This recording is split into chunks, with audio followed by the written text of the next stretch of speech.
minutes. Sir, please, you have the floor. Very good. Thank you very much.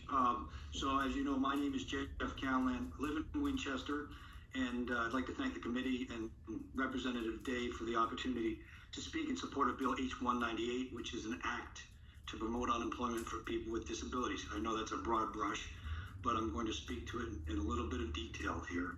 The overall purpose of the State Use Act is to encourage and assist people with disabilities to achieve maximum personal independence through useful and productive employment by ensuring expanded and constant market for services delivered by persons with disabilities, and thereby, I think, stating the obvious, enhancing their dignity and capacity for self-support and minimizing their dependence on welfare and entitlements. I mean, I'm not stating anything new, but this is a little bit different.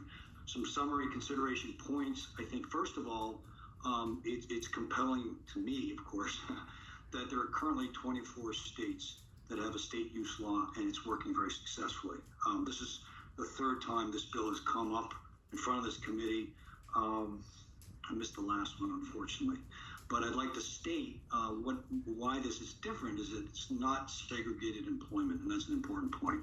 It's competitive integrated employment. This means no sub-minimum wages will be paid under the Act, and all employment under the Act must be deemed competitive integrated employment.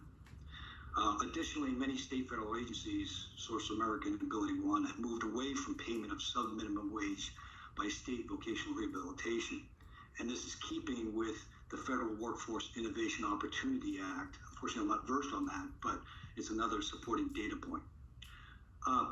More specifically, to facilitate this act, the Commonwealth of Massachusetts Council for Purchasing from Persons with Disabilities would be created. The council will determine which services provided by persons with disabilities are suitable for sale to state agencies and local public bodies, and verify the fair market prices of these services.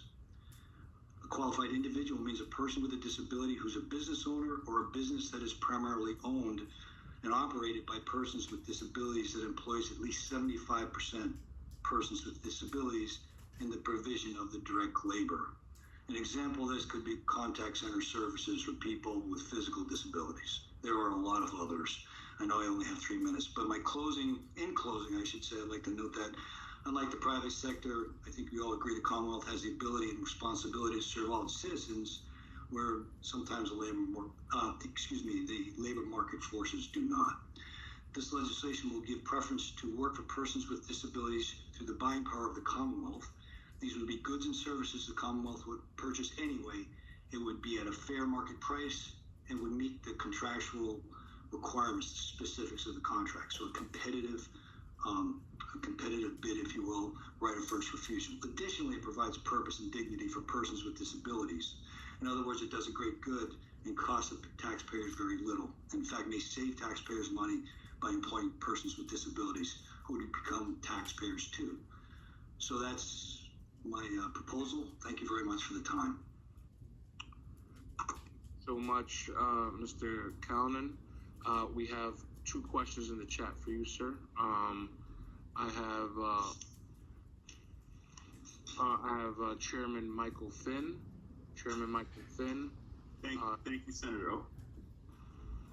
Am I going? Yes, sir. All right. Thank you, Mr. Callan. I just have, if you know, are there currently any companies in Mass that would qualify under this, that have the 75% employees persons with disability? That 70, I don't know the answer specifically to that question, but that is part of the federal Ability One.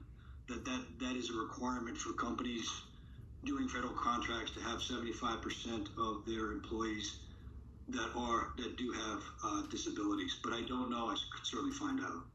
That's okay. Thank you. Sure, of course. Thank you.